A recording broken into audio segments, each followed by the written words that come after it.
Ada Wong is back. With the release of Separate Ways for the Resident Evil 4 Remake, the game feels like a complete package now, and Separate Ways may just be the best part of this package. Just like the base game, a lot of things have been changed or moved around for the sake of creating a better story, and we're going to go over those changes that all come together to create a love letter to Ada and her fans that outclasses the original in every way.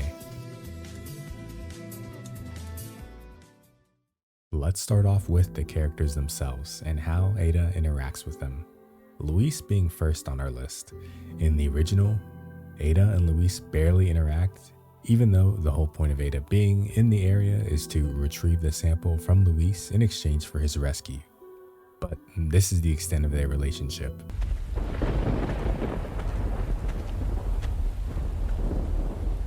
Hey, señorita, got a light and some smokes to go with it to make my day? Where's the sample? Okay, we skipped the foreplay. As a matter of fact, I was just going to get it. Where's the love, baby? Sounds like fun to me. Just hurry up. Okay, lady. Where do you stand on all of this? Exactly what kind of group are you working for? There are some things in the world better off not knowing. This is one of them. Fine, I can take a hint. I don't care who you are, as long as you get rid of that old man and his religious friends. And then she watches him die. The remake greatly improves upon this right from the very beginning by giving Luis more screen time and having Ada's entrance be something reminiscent of a James Bond film or another spy flick, which is very fitting, of course, since he's a spy. The two then go on to have multiple interactions that actually make sense and line up with events that happen during Leon's campaign. Luis gets to show off a bit more of his goofy side, and it's really fun to see their parallels, as at first Ada is all business during the DLC, while Luis wants to escape to safety but feels an obligation to make up for the sins of his research. Just like the main story, Luis's expanded role here is perfect. Ada and Wesker mostly keep their same dynamic from the original, with Ada working directly for Wesker to retrieve the sample. Mostly we saw Wesker through computer overlay running things from behind the scenes in his computer room. Evil Lair? I'm gonna go with Evil Lair. The remake goes all out with his portrayal though, not just limiting him to a virtual overlay. Instead, we get cutscenes with the fully modeled Wesker, even to the point of him showing up directly to meet with Ada, which absolutely surprised me and was a great move on Capcom's part. After continually delaying and running into problems with retrieving the sample, Wesker just shows up, frustrated with Ada and fully prepared to take matters into his own hands if need be, showing fans just how cold and objective focused he is. This DLC is also the first time in the remake timeline that we're introduced to Wesker besides just a few lines at the end of the main story. This next point ties more into the story than the character, but we even get to see how exactly Wesker acquires the sample of the dominant plaga after Ada decides to not go through with her mission. The same thing happened in the original timeline, but I can't exactly remember where we learned that he acquires it from Krauser's body. I know from Resident Evil 5 maybe. Either way, it's just another point of how this DLC improves upon the original. And now, let's get to Ada, who overall has more agency in her own expansion, which sounds like a weird thing to say, right? But let me explain. In the 2005 version, even though Ada's primary objective is to solely obtain the sample, while playing, it feels like Ada always has to do something that's somehow related to Leon. It's only something I noticed the more I played. You start off by ringing the church bell, which helps Leon out. The next mission, you save Leon from certain doom when he runs into Mendez. You run into Leon again inside the castle during this scene. There's even an entire level dedicated just to saving Leon from Krauser in this encounter. Quite a jolly mess he's made, that Leon, but all for the better. Sadler's people have fallen into a panic. Their destruction is only a matter of time now. Once he gets Ashley back, his job will be finished. He'll no longer be a factor. No, I'm leaving Leon to Krauser. Hurry up and retrieve the sample. Maybe you forgot, Wesker. I don't always play by your rules.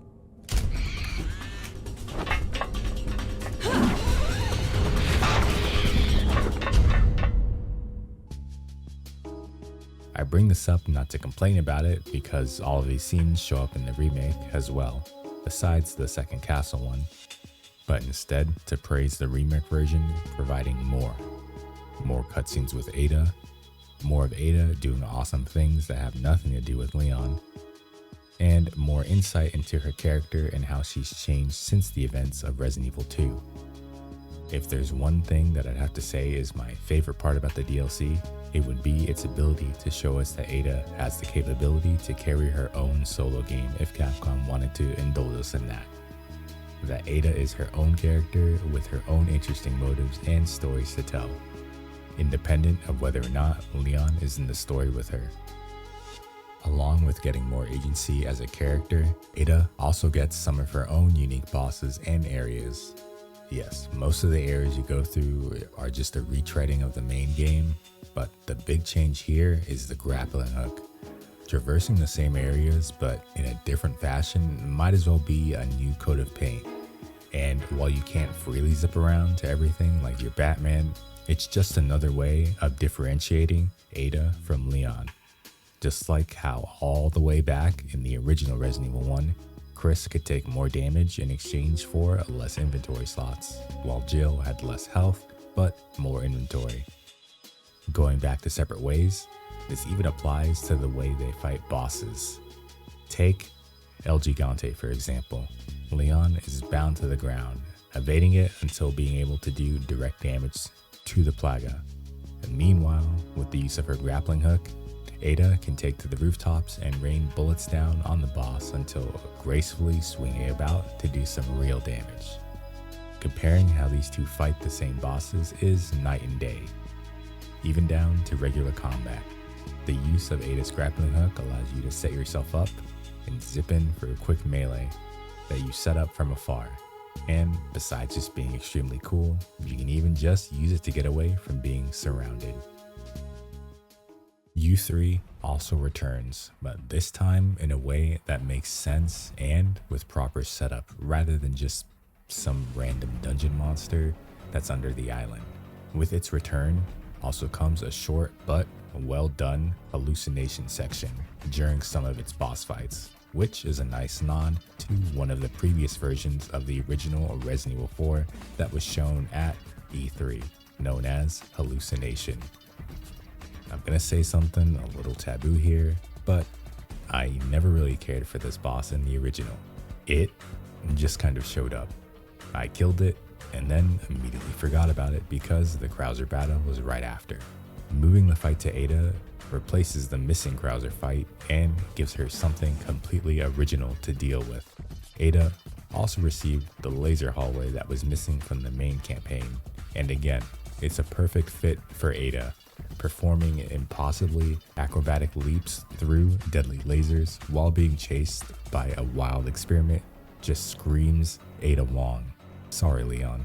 Speaking of the wild experiment, it's a completely new enemy to the game, deemed practically invincible to normal weapons, and unfortunately we don't really get a chance to fight it.